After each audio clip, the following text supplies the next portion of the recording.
अङ्गम् हरेः पुलकभूषणमाश्रयन्ती भृङ्गाङ्गनेव मुकुलाभरणम् तमालम् अङ्गीकृताखिलविभूतिरपाङ्गलीला माङ्गल्यदास्तु मम मङ्गलदेवतायाः मुग्धा मुहुर्विदधती वदने मुरारेः प्रेमत्रपा प्रणिहितानि गतागतानि मालादृशोर्मधुकरीव महोत्पलेया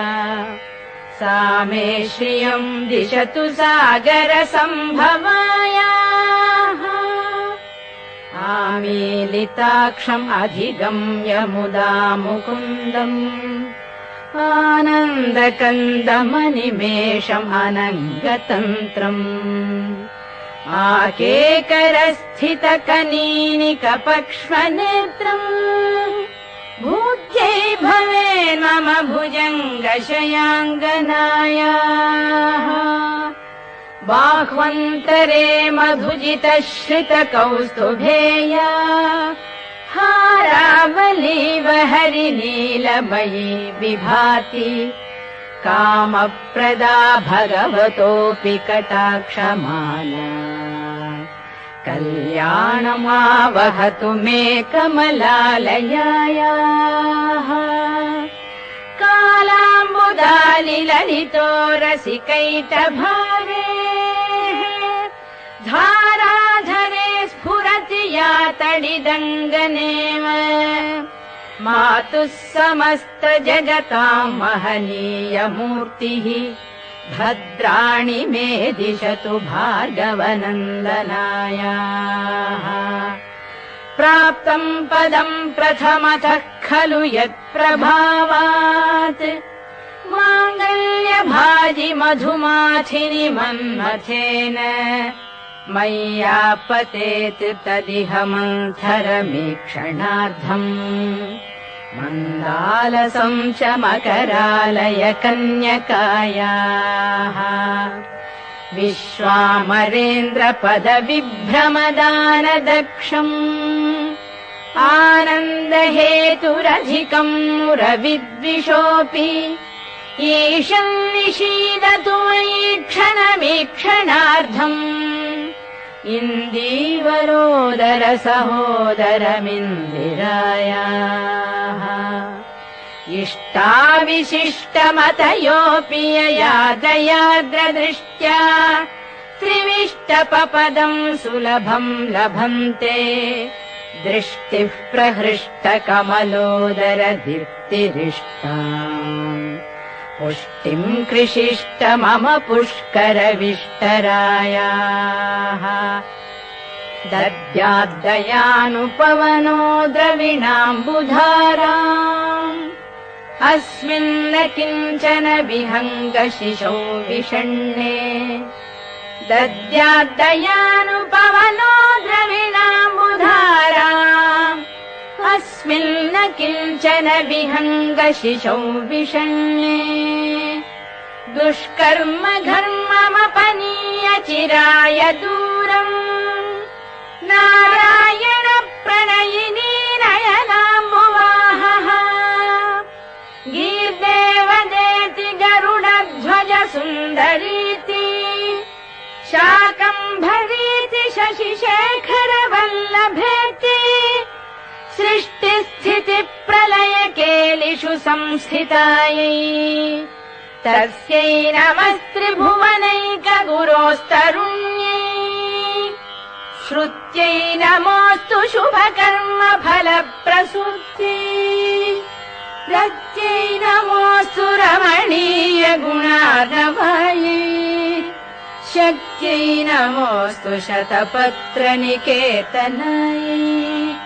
पुष्ट्यै नमोऽस्तु पुरुषोत्तमवल्लभायै नमोऽस्तु नालीकनिभाननायै नमोऽस्तु दुग्धोदधिजन्मभूम्यै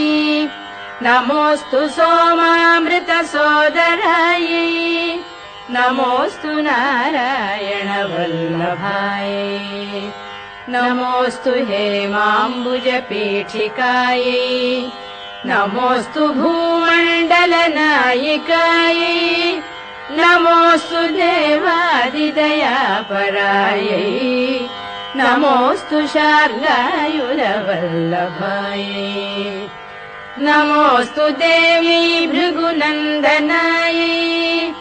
नमोऽस्तु विष्णोरुरसिस्थितायै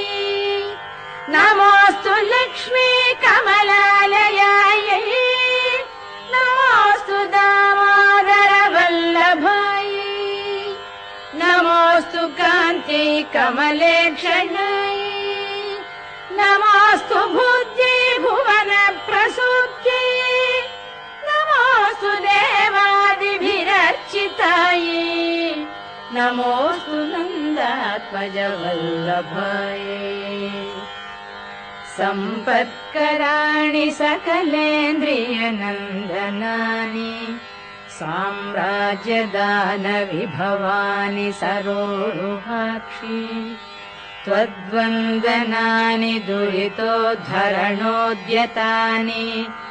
मामेव मातरनिशौ कलयन्तु मान्ये यत्कटाक्षसमुपासनाविधिः सेवकस्य सकलार्थसम्पदः सन्तनोति वचनाङ्गमानसैः त्वाम् मुरारिहृदयेश्वरीम् भजे सरसिजनिलये सरोजहस्ते धवलतमाम् शुकगन्धमाल्यशोभे भगवति हरिवल्लभे मनोज्ञे त्रिभुवनभूतिकरि प्रसीद मह्यम् भगवति हरिवल्लभे मनोज्ञे त्रिभुवनभूतिकरि प्रसीद मह्यम् दिग्हस्तिभिः कनककुम्भमुखावसृष्टस्वर्वाहिनी विमलचारुजलप्लुताङ्गी प्रातर्नमामि जगताम् जननीम् अशेषलोकाधिनाथ गृहिणीम् अमृताब्धिपुत्री कमले कमलाक्षवल्लभे त्वम् करुणापूरतरङ्गितैरपाङ्गैः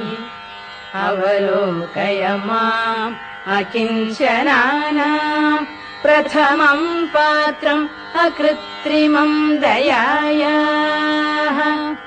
स्तुवन्ति ये स्तुतिभिरमूभिरल्वघम् त्रयीमयीम् त्रिभुवनमातरम् रमाम् गुणाधिक